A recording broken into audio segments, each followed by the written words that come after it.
Por que odiamos? Esperança.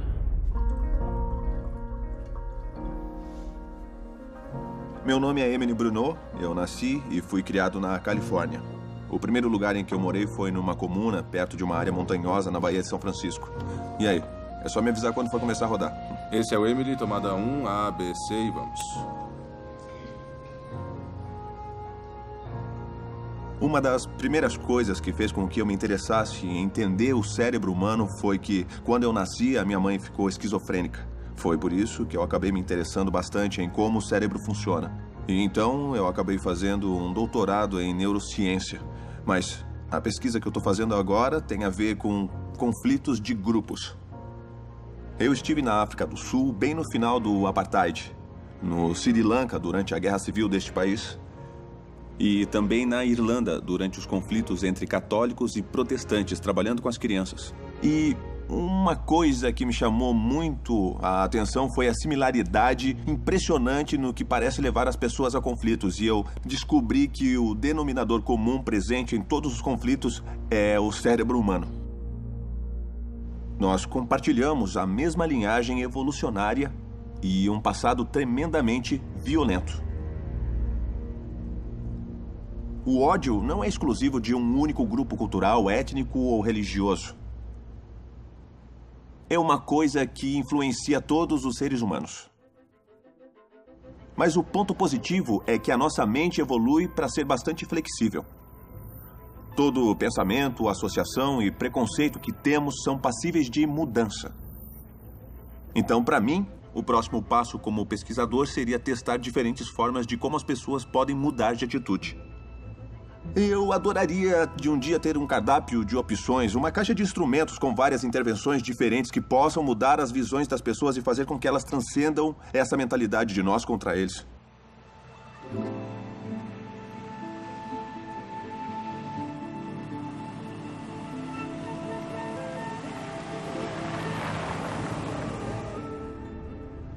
Uma pergunta fundamental é: como podemos usar as ferramentas da ciência para agilizar o processo de paz? No momento, eu estou na Colômbia, porque este país está num momento bastante delicado.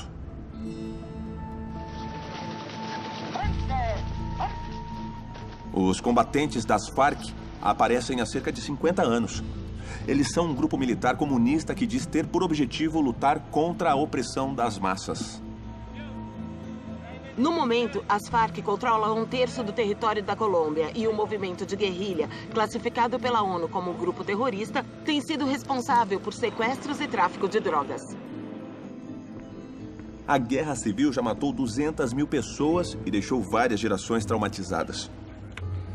Mas o governo e as Farc finalmente conseguiram chegar a um acordo de paz. E a paz é para todos. A paz beneficia a todos. Para ratificar o Tratado de Paz, eles fizeram um plebiscito com o povo colombiano e ele foi rejeitado por apenas 50,2 contra 49,8. Então, a minha primeira pergunta foi: por quê? Por que o povo colombiano teria rejeitado o Tratado de Paz? E o que nós descobrimos foi que eles achavam que as Farc, na verdade, não queriam a paz. Eles achavam que as Farc não queriam nem conseguiram se integrar à sociedade colombiana. Eu não acho que esses caras são colombianos. O que eu não entendo é por que esses guerrilheiros não vão parar na cadeia. Houve uma mudança na Colômbia quando o governo e as Farc decidiram trabalhar num acordo para a paz. Mas depois de mais de 50 anos de conflitos sangrentos, a psicologia do povo não mudou significativamente. A ideia da minha pesquisa é entrevistar ex-membros das Farc para que a gente possa ter uma melhor compreensão do que se passa na cabeça deles sobre essas questões. E esse é o instrumento que pretendemos usar para mudar a percepção do povo colombiano sobre o acordo de paz.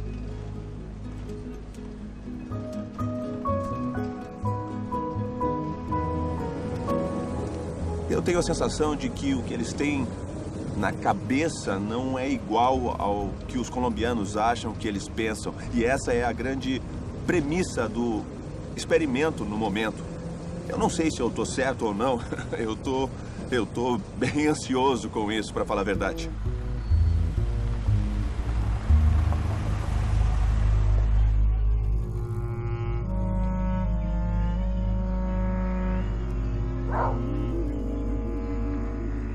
Fizemos uma testagem inicial entre os colombianos e o que mais me chamou a atenção foi o nível de desumanização. Na escala de evolução humana, os colombianos consideraram as Farc 43 pontos abaixo deles. Esse é o nível mais alto de desumanização que eu já vi em todo o mundo. Os níveis de desumanização mais próximos a esse foram como os americanos avaliaram o ISIS e como os israelenses e palestinos se avaliaram uns aos outros durante a guerra em Gaza. A equipe de filmagem colombiana que levamos é um grupo que tem sido exposto desde criança a toda a mídia a que todos os colombianos têm sido expostos. Então eu estava curioso para ver o que eles acham sobre os membros das Farc. A gente aprendeu desde pequenininho a odiar as Farc, que eles são como animais. A gente cresceu com a percepção de que eles são terroristas e são pessoas do mal. Entendo. E vocês acham que os colombianos estão gostando de ver as Farc como um grupo político?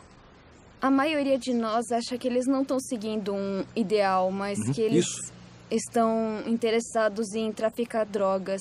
E então, eu não acho que isso tudo seja genuíno.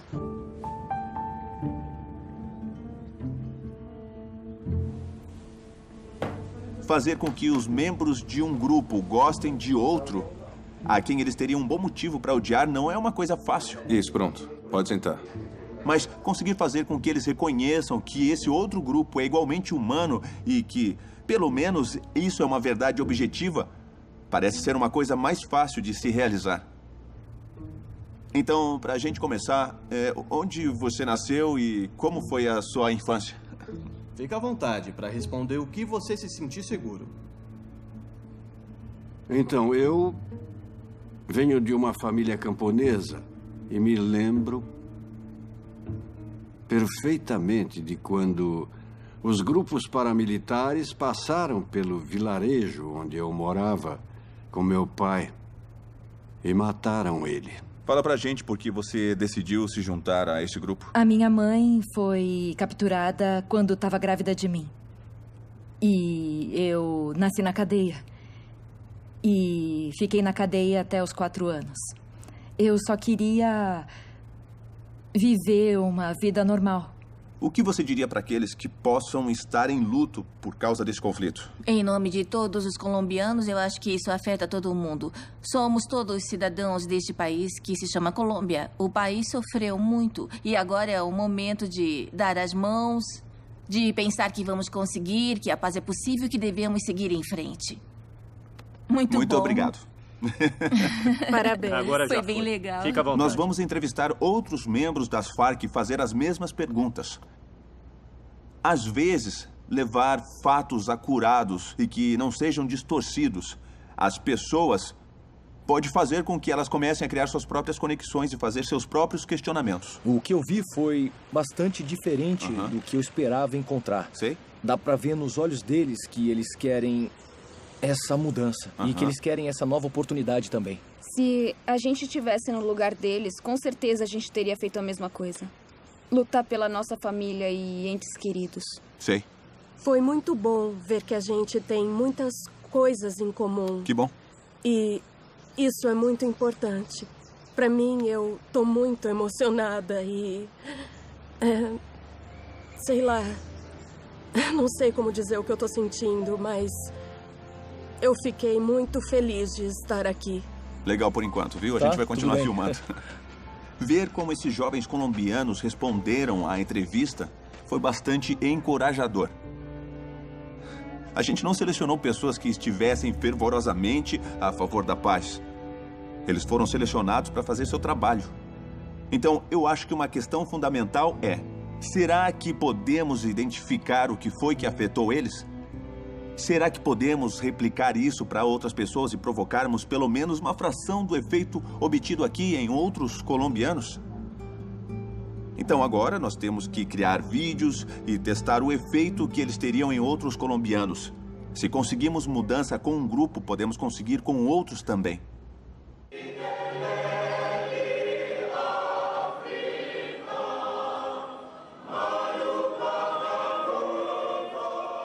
Eu fui para a África do Sul em 1994. O apartheid tinha terminado. A África do Sul tinha tido a sua primeira eleição democrática na história e eles elegeram Nelson Mandela, que tinha sido preso por vários anos. O povo estava literalmente dançando nas ruas. Foi um período de esperança extraordinário. E uma coisa que eu sempre acho interessante de pensar é qual foi o papel que os líderes tiveram nesse processo e qual foi o papel que o povo teve nisso. É como na Colômbia, existem mudanças estruturais e também mudanças psicológicas. E elas podem se afetar mutuamente. E eu queria entender como os líderes do governo na época e o CNA, o recém-legalizado Congresso Nacional Africano, conseguiram se unir para acabar com o apartheid. O que precisou acontecer nas mentes desses homens para mudar a visão que eles tinham uns dos outros e a sua visão do futuro? Desde o começo, nosso país sofreu muita injustiça. Os que vieram colonizar este país o consideraram como a sua casa. E eles tentaram pegar todas as coisas boas, tudo de melhor, e manter sob sua exclusividade. Então isso deu à luz o racismo e a segregação.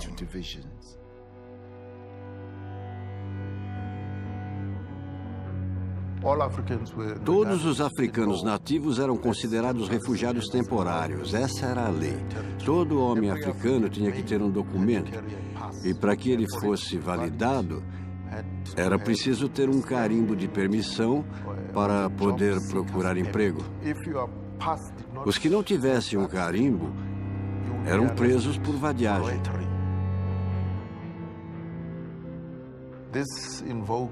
Isso fez com que nos sentíssemos injustiçados e com ódio do sistema.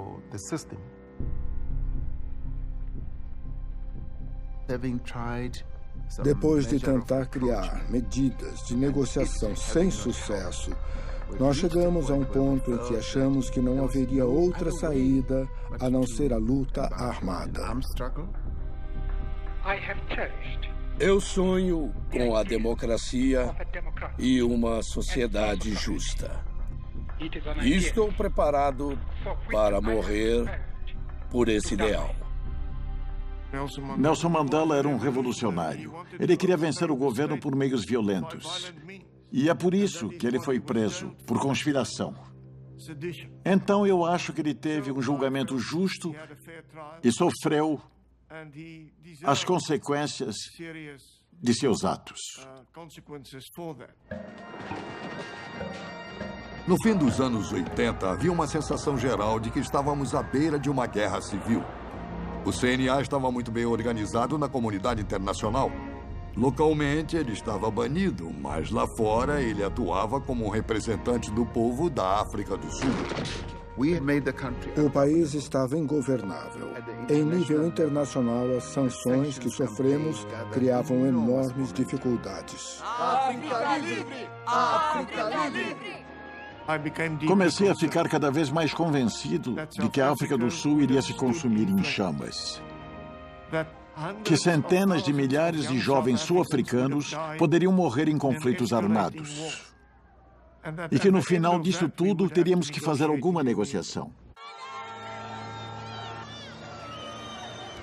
Aqui está o senhor Nelson Mandela, dando seus primeiros passos como um homem livre numa nova África do Sul. Era um domingo à tarde. E é claro que o mundo todo estava assistindo a isso. Mas ninguém sabia exatamente o que ele iria dizer e estávamos todos esperando com apreensão. Se ele conclamasse as massas para segui-lo, para que tomassem o poder, eles teriam feito isso. Nós temos esperança de que uma comissão para negociar um acordo será criada em breve. Imediatamente, ele seguiu o caminho de buscar um acordo através de negociações. Eu e Ruth Meyer nos vimos no meio desse drama. Eu tinha que defender o CNA e os princípios que ele defendia, e ele tinha que defender os valores do partido governista. Só que eles estavam fadados à falência. As negociações que tivemos por um período de mais de 4 anos foram por vezes extremamente tensas. A violência política continuava e muitos foram mortos durante esse período. Não querem que tenhamos uma nova África do Sul. O povo estava com medo, porque, de alguma forma, sentia a mudança. Era o fim do apartheid, mas ninguém sabia o que viria no lugar. Houve vários momentos em que achamos que estava tudo acabado. Essa violência nos tira toda a humanidade. Se quisermos paz, vamos ter que trabalhar por ela. Para mim, a confiança veio quando Ruth Meyer e alguns dos seus companheiros começaram a pedir conselhos para nós. Conselhos para sairmos do caos em que estávamos. Foi aí que a confiança começou a crescer. Isso é forte. Poder dizer ao seu oponente: eu confio em você para resolvermos isso juntos. Em outras palavras, eu confio em você e você tem que confiar em mim. É mais poderoso do que simplesmente aceitar intelectualmente o que precisa ser feito. Mas também tem que vir do coração. Apesar de haver uma grande tensão entre mim e o Mandela, sempre que o Ruth e o Cyril vinham para a gente dizendo: agora chegou num beco sem saída, vocês têm que ajudar, nós achávamos um jeito de superar as tensões para procurar uma porta no que parecia ser um muro intransponível. Chegou a hora de fechar as velhas feridas e construir uma nova África do Sul.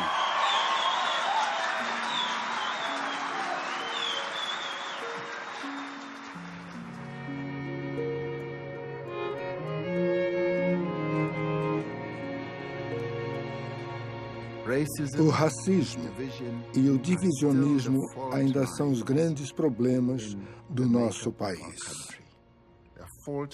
Foram feridas abertas que precisamos continuar a fechar. Agora, a nossa tarefa é passar adiante a mensagem de que somos uma só nação, somos um só povo, para que os sul-africanos possam sentir que são sul-africanos antes de serem brancos ou negros. Obrigado. Obrigado. São os líderes que criam a paz, mas é o povo que mantém a paz. E eu acho que isso mostra a importância de haver uma mudança psicológica na população e uma mudança estrutural no governo. Há várias coisas que um líder pode fazer. Um líder pode facilitar o movimento de uma mudança psicológica ou pode iniciá-la. Então, o fim do apartheid foi maravilhoso, mas não acho que foi inesperado. Isso é o que podemos obter da ciência. Podemos ser capazes de prever o que funcionaria em outros conflitos baseado nas lições que aprendemos num determinado conflito.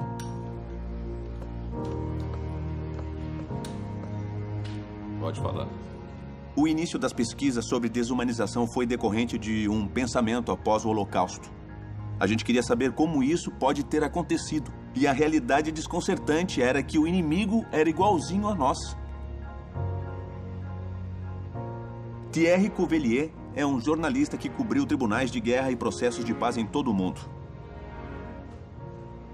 Agora ele está pesquisando como a Alemanha tem lidado com sua história de genocídio.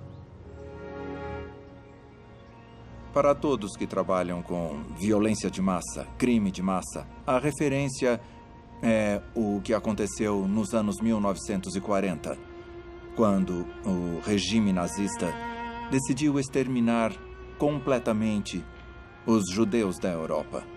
Então, no espaço de poucos anos, cerca de 6 milhões de judeus foram assassinados. Mas o mais interessante para mim, depois de ter trabalhado em muitos países que também passaram por eventos de violência de massa, é que a Alemanha é um exemplo único de um país que decidiu confrontar o seu passado diretamente. de forma que eu acho que nenhum outro país tenha feito. Basicamente, a Alemanha decidiu construir uma nova identidade nacional contra o seu próprio passado. Isso começou nos anos 60, quando Israel prendeu Adolf Eichmann, um ex-oficial do regime nazista, e o levou a julgamento. O responsável pela execução do plano nazista, conhecido como a solução final do problema judaico. O julgamento do Eichmann foi transmitido ao vivo. E isso acabou trazendo à tona, pela mídia, o genocídio dos judeus europeus. E dessa forma, isso forçou a Alemanha a fazer alguma coisa. Hoje, existem centenas de memoriais na Alemanha. Eles conseguiram organizar essas memórias de uma forma a fazerem parte do dia a dia. Um exemplo único são as Stolpersteins, como elas são chamadas. São pedras colocadas na frente das casas em que moravam os judeus alemães, com os seus nomes e o campo em que morreram.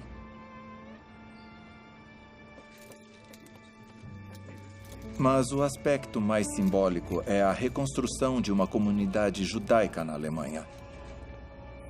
Hoje, a Alemanha tem uma das maiores imigrações de judeus no mundo. E o que é fascinante é que muitos imigrantes foram de Israel. Eles estão cansados da insegurança de Israel. Eles estão cansados da política. E agora a Alemanha tem conseguido se tornar um lugar seguro para os judeus. Isso é incrível ao se pensar no que aconteceu no Holocausto. Eu fiquei sabendo disso pela história de um amigo meu, o David, que decidiu obter a sua cidadania porque, como filho de judeus alemães, ele tem direito. E ele decidiu sair da África Ocidental com a sua filha e ir para Berlim, onde se estabeleceu. Os meus pais fugiram antes da guerra. Minha mãe tinha 2 anos, meu pai 9, e ambos eram de Berlim. Se conheceram na Austrália. E foi para onde eles fugiram. Eu cresci num ambiente em que tudo o que era alemão era ruim. Me disseram que eu jamais deveria viver na Alemanha. Vá para qualquer lugar no mundo, mas não vá para a Alemanha. Eu cresci com ódio. Mas agora eu moro perto de onde o meu pai nasceu. E vejo esses sinais nas ruas me lembrando constantemente do passado.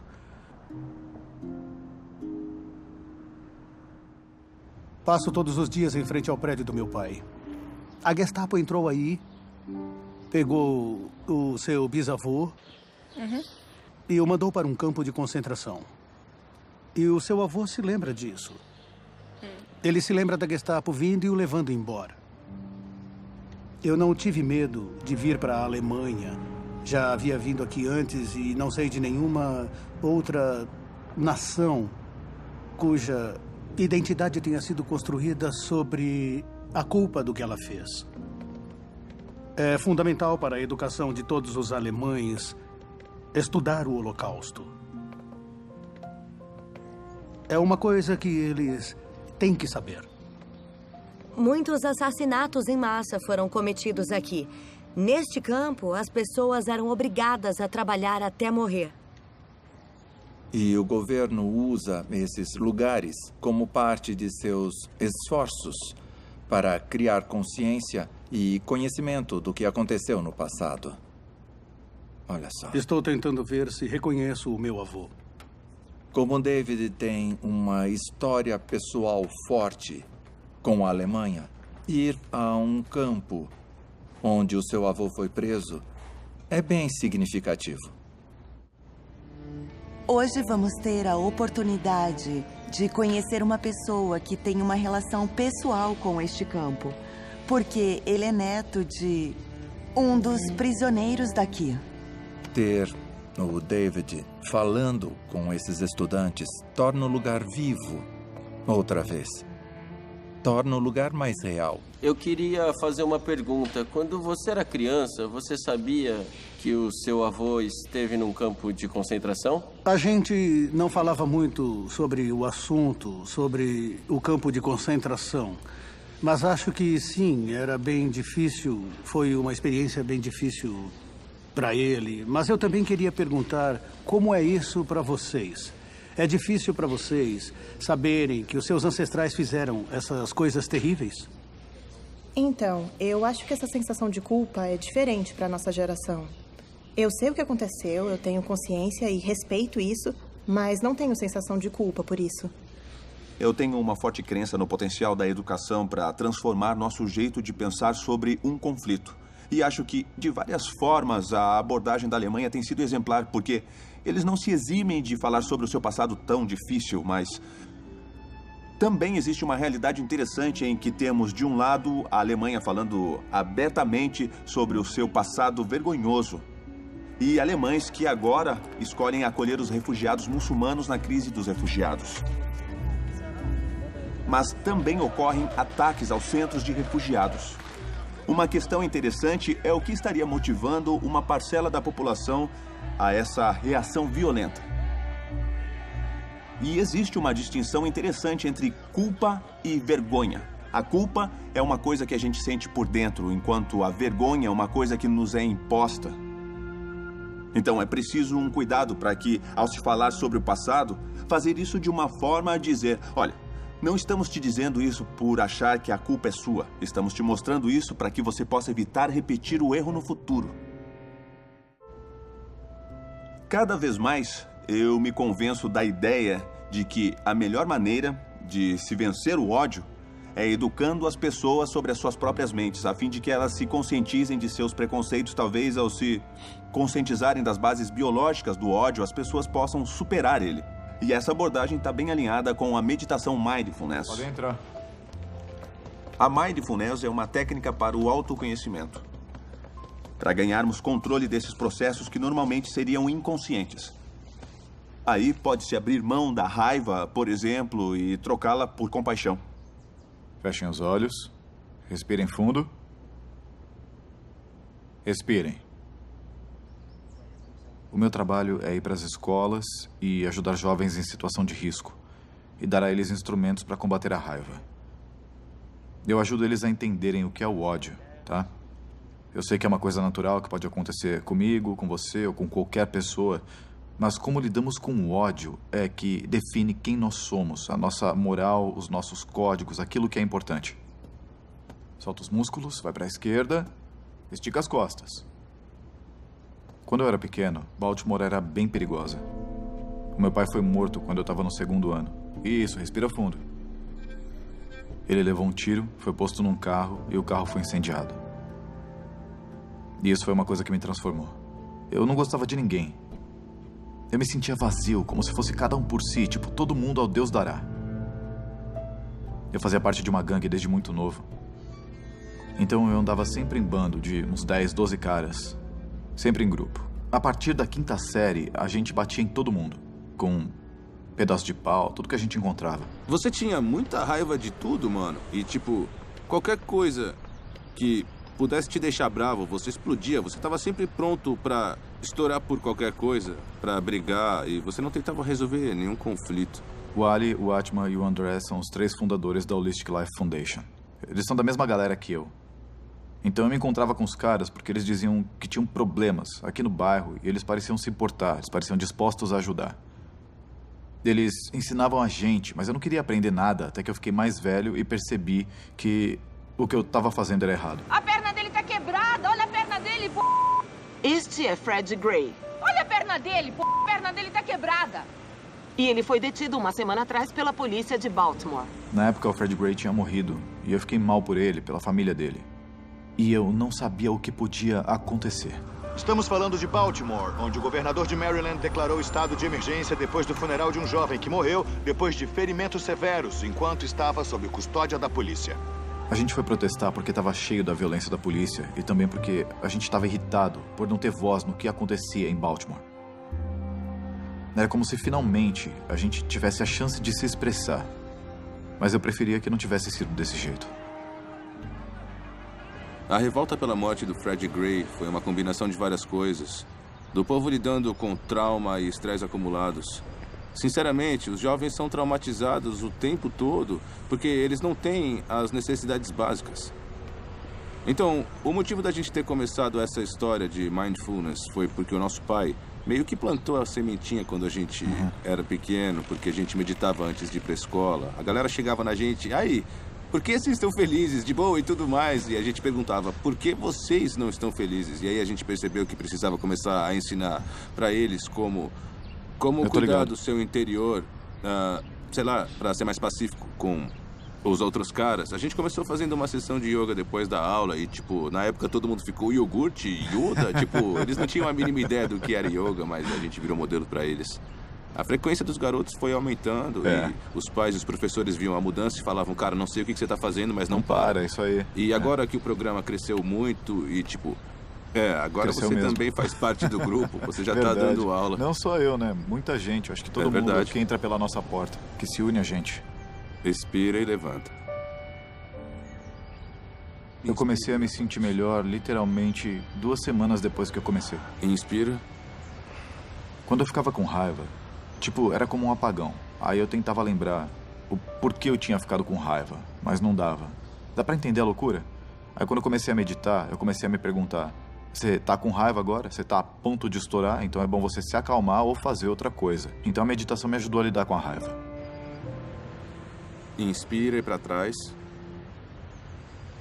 Expira. Desde que o projeto começou em 2001, o Atman, o Ali e o Andres já desenvolveram programas que atingiram 40 mil estudantes.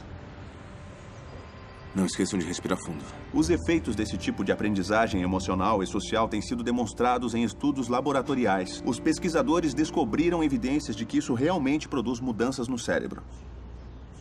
Existem 2 grandes circuitos no cérebro que são afetados pela meditação, que podemos demonstrar com certa segurança. Um é o circuito importante para regular a atenção e o outro é um circuito importante para regular a emoção. Estamos vendo aqui 2 regiões do cérebro.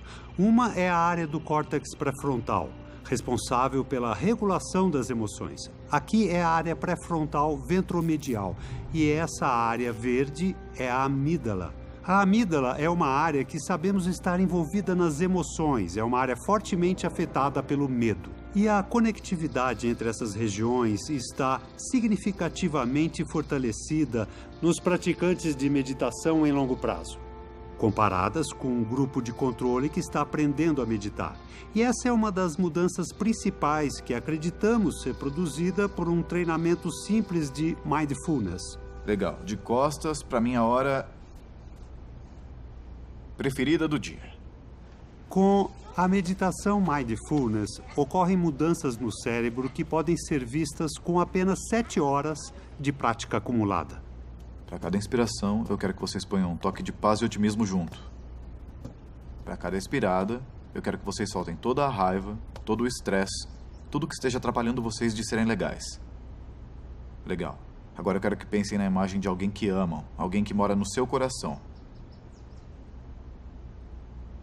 Para cada expiração, eu quero que usem a sua imaginação e mandem amor para essa pessoa. Mandem amor para essa pessoa. Eu diria que a mindfulness é ter a habilidade de entender que existem diferenças na vida, mas que ao mesmo tempo somos todos um. Eu digo aos meus alunos todos os dias, seja crítico, descubra como funciona para você. Eu não quero que fique só ouvindo o que eu estou mandando fazer. Descubra como funciona em você para que você possa se beneficiar ao máximo que puder. Agora eu quero que pensem na imagem de alguém com quem vocês não se dão, alguém que não são chegados. Para cada expiração, eu quero que vocês mandem amor para essa pessoa também. Voltando agora, digam o que estão sentindo. Vocês estão bem? Aliviada. Aliviada? Relaxada. Relaxada. Relaxada. Relaxada. Em paz. Em paz.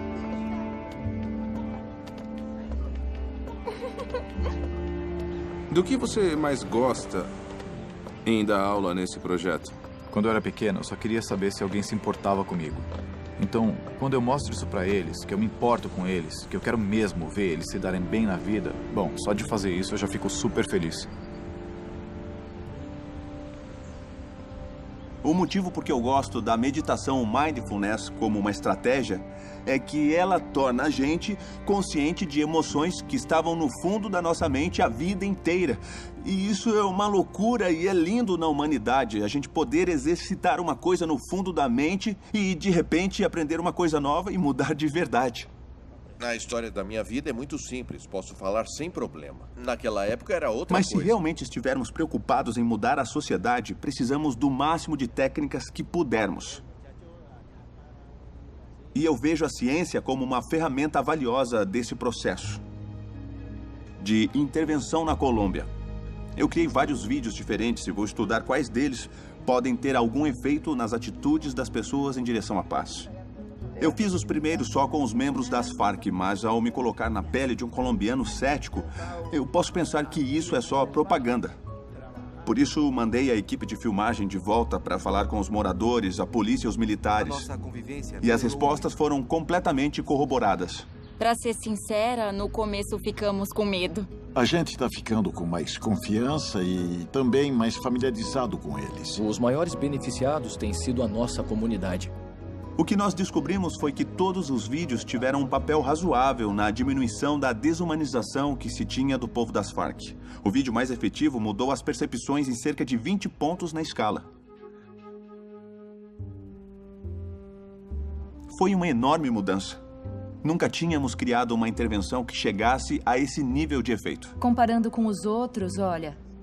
Isso é ciência num mundo real e complicado. Isso é uma tentativa de encontrar algo que nos dê uma ideia de que estratégia pode funcionar melhor. E aí, será que poderíamos usá-las em outras situações e ter efeitos similares? Potencializar o efeito? Essa é uma forma de fazermos progressos, para que as gerações futuras saibam muito mais sobre como resolver conflitos do que nós agora. Não há nenhum acordo de paz em vista no momento. Como uma sociedade global, temos realizado programas para a manutenção da paz há mais de 60 anos. Mas temos pouca ideia do que realmente funciona ou não. Então, o meu objetivo é que daqui a 60 anos possamos saber muito mais do que agora. Calma, se acalma. Eu tenho uma firme crença de que a ciência é um instrumento poderoso para nos ajudar a compreender o que aumenta o conflito e como podemos superar esse conflito. A minha história não é só a da transformação de uma ex-fundamentalista. Tem a ver com o poder da compaixão que cria pontes que pareciam impossíveis. A gente tem que começar a conversar de verdade com os outros. Tratar a todos como seres humanos. É um momento de ficarmos juntos e imaginarmos juntos que a paz é possível. Eu compartilhei essa visão com dezenas de pessoas. Colegas cientistas, gente que está trabalhando no momento na resolução de algum conflito, e eles me ajudaram a dar forma a essa minha visão. E eu descobri que podemos juntar todas essas pessoas para que possamos criar um objetivo comum em torno de uma visão compartilhada. E isso é o que eu sinto todos os dias ao fazer essa pesquisa. E é por isso que eu estou tão animado com ela. É porque realmente eu acredito que isso tem muito potencial.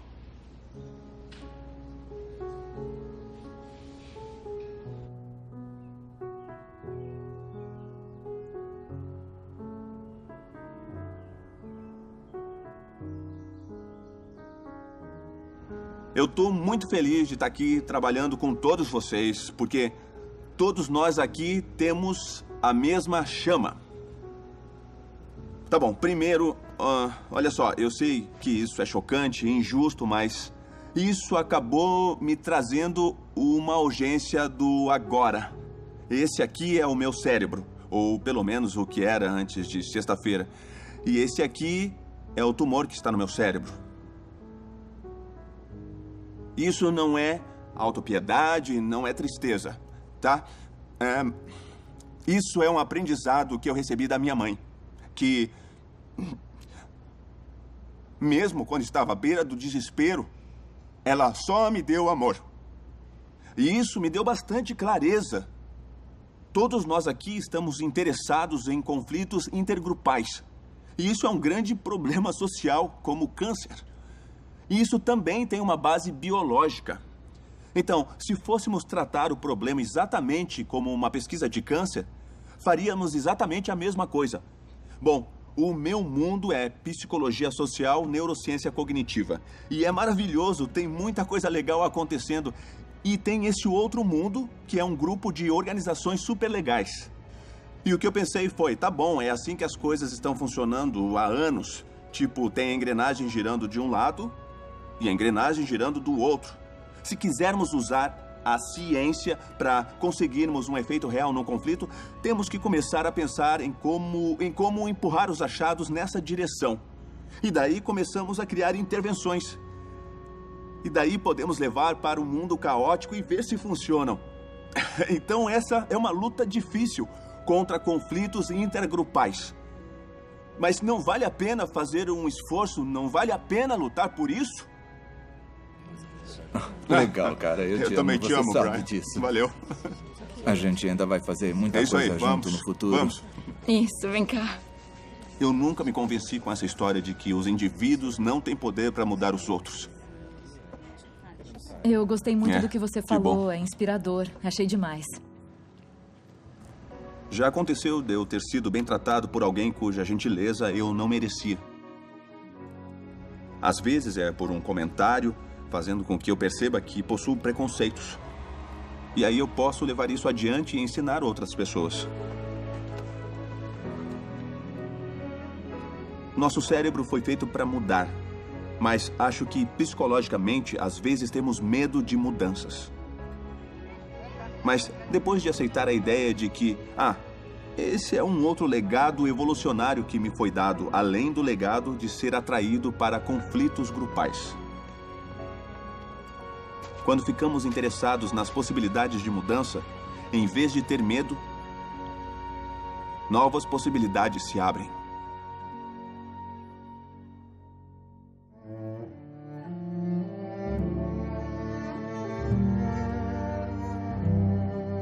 Versão brasileira, Vox Mundi.